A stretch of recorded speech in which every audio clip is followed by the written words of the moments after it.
संसार का सबसे बड़ा महाभारत युद्ध समाप्त हो चुका था। युद्ध भूमि में चारों तरफ योद्धाओं के फटे वस्त्र, मुकुट, टूटे शस्त्र, टूटे रथों के चक्के आदि बिखरे हुए थे। इस 18 दिन के युद्ध में करीब 45 लाख योद्धा अपनी कीमती जानें गंवा चुके थे। चारों तरफ बच्चों तथा विधवाओं का बरलाप आसमान को फाड़ रहा था। अर्जुन इसी बीच अपनी वीरता के शोले गाने लगा। अर्जुन को खुश देखकर भगवान श्री कृष्ण ने कहा कि कर्ण आपसे श्रेष्ठ योद्धा था। यह सुनते ही अर्जुन क्रोध में आ गया। आप देख रहे हैं, ज्ञान वैदिक मार्ग जो सभी धर्मों के प्रचार संचार के लिए बनाया गया है। महाभारत के युद्ध में महावीर कर्ण का वध करने के बाद जब अर्जुन अपने शिविर में लौटे तो उन्होंने श्री कृष्ण से कहा, हे केशव, कर्ण को अपने धनुर्विद्या पर बहुत घमंड था। वह हमेशा मेरी बराबरी करना चाहता था। जिस कर्ण का सिर हम पांडवों के सामने कभी नहीं झुका, उसी कर्ण का सिर आज मैंने धड़ से अलग कर उसका सारा घमंड चकनाचूर कर दिया।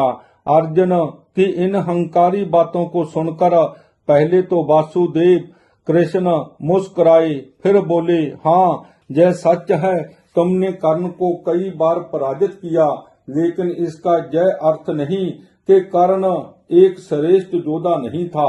भगवान श्री कृष्ण की यह बात सुनकर अर्जुन को और भी क्रोध आ गया। उसने कहा, हे केशव, आप क्या चाहते हैं? क्या मैं श्रेष्ठ योद्धा जहाँ श्रेष्ठ धनुर्धर नहीं हूँ? श्री कृष्ण फिर मुस्कुराए और बोले, पितामह भीष्म, तुम्हारे बाणों के कारण ही तो बाण सैया पर पड़े हैं। पार्थ, क्या तुम पितामह से श्रेष्ठ योद्धा हो गए?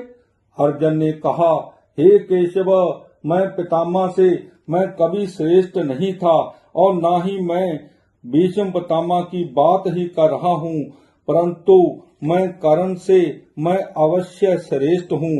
केशव, आपको स्मरण है ना, जब भी युद्ध में कर्ण पर मैं बाण चलाता था, उसका रथ मेरे बाण के प्रहार से 10 कदम पीछे जाता था।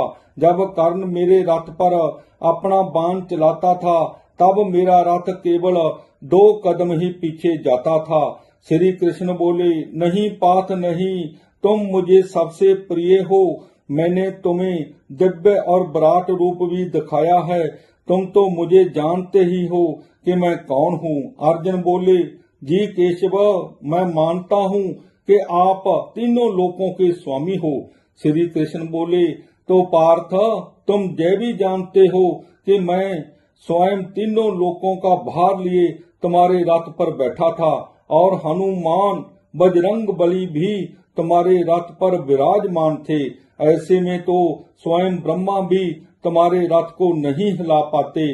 फिर भी कर्ण के बाणों के प्रहार से तुम्हारा रथ 2 कदम पीछे हट जाता था, लेकिन तुम उसके रथ को केवल 10 कदम ही पीछे हटा पाते थे।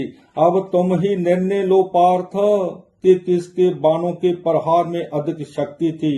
यह सब बातों को सुनकर अर्जुन और भी क्रोधित हो गए और बोले, हे केशव, रथ को पीछे धकेलने की बात है तो ठीक है, लेकिन कर्ण का वध मैंने नहीं किया, इसमें क्या संदेह है? कृष्ण बोले, नहीं अर्जुन नहीं, तुमने कर्ण का वध नहीं किया, तुम तो उसके वध के लिए एकमात्र माध्यम बने थे। हे पार्थ, कर्ण का वध जमदग्नि पुत्र भगवान श्री परशुराम के श्राप के कारण हुआ है। श्री कृष्ण के मुख से ऐसी बातें सुनकर अर्जुन हैरान रह गए और कृष्ण से पूछा, कैसा श्राप केशव, जरा विस्तार से बताएं।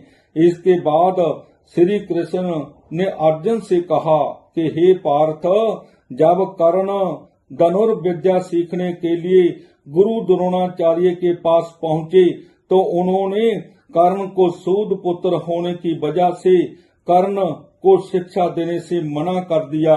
बालक, कर्ण को हर तरफ से प्रताड़ना का सामना करना पड़ा। तब कर्ण ने अपनी विद्या को प्राप्त करने के लिए एक बहुत बड़ा निर्णय लिया और कर्ण ब्राह्मण वेश में भगवान परशुराम के पास महेंद्र पर्वत पहुंच गए। परशुराम जी ने कर्ण को ब्राह्मण वेश में देखकर अपना शिष्य बना लिया। एक दिन अभ्यास के समय जब परशुराम जी थक गए थे तो उन्होंने कर्ण से कहा, मैं थोड़ा आराम करना चाहता हूँ। तब कर्ण ने परशुराम जी के सिर को अपनी जंघा पर रख लिया। परशुराम जी आराम करने लगे। थोड़े समय पश्चात एक बिच्छू आया जिसने कर्ण की जंघा पर डंक मारा। तब कर्ण ने सोचा, यदि अपनी जंघा हटाऊंगा तो गुरुदेव की नींद टूट जाएगी। कर्ण सोचते रह गए और इतने में बिच्छू ने डंक मार दिया। कर्ण को बिच्छू के डंक से भयंकर कष्ट सहना पड़ा और जंघा से रक्त बहने लगा। जब रक्त परशुराम जी के शरीर में लगा तो परशुराम जी की नींद खुल गई। परशुराम जी ने कर्ण की सहनशीलता को देखकर कहा, कर्ण, तुम ब्राह्मण नहीं हो सकते। ब्राह्मण में इतनी सहनशीलता नहीं हो सकती। सच सच बताओ कि आप कौन हो। कर्ण ने कहा, गुरुजी, मैं सूद पुत्र कर्ण हूँ। परशुराम जी क्रोध में बोले, तुमने मुझे झूठ बोलकर ज्ञान प्राप्त किया है, इसलिए मैं तुम्हें श्राप देता हूँ कि जब भी तुम्हें मेरी दी हुई विद्या की अधिक जरूरत होगी उस समय यह आपके काम नहीं आएगी। असल में भगवान परशुराम केवल ब्राह्मणों को ही अस्त्र शस्त्र का ज्ञान देते थे। वह कर्ण को भी ब्राह्मण जानकर ही ज्ञान दे रहे थे। जब परशुराम जी को पता चला कि कर्ण ब्राह्मण नहीं है तो क्रोध में आकर उन्हें कर्ण को श्राप दे दिया।